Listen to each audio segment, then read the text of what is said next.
Binigyang diin ng Department of National Defense na nananatiling matatag ang alyansa ng Pilipinas sa Estados Unidos. Kasabay yan ng naging pagbisita ni U.S. Defense Secretary Pete Hegseth sa bansa.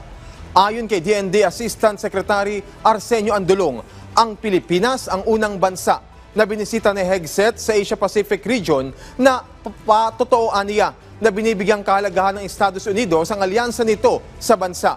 Paliwanag ni Andolong, isa sa mga pangunahing agenda ni Hegseth ay para alamin kung ano ang nangyayari sa ating security issues, partikular na sa usapin sa West Philippine Sea, kung saan nagpahayag si Hegseth ng suporta maging ng mga kagamitan na gagamitin sa gaganaping balikatan exercises para sa pagpapalakas pa ng interoperability ng bansa.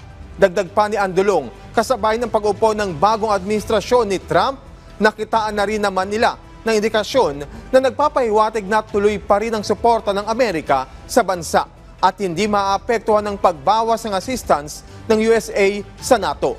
Lalo't 80% ng kalakalan ay dumadaan sa South China Sea at West Philippine Sea.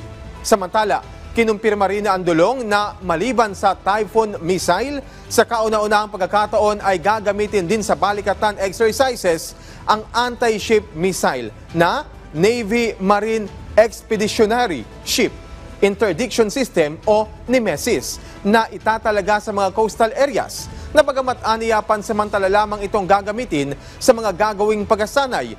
May interest din ang ating sanatahang lakas na bumili ng gamit tulad nito para sa pagpapaigting ng maritime security sa Pilipinas.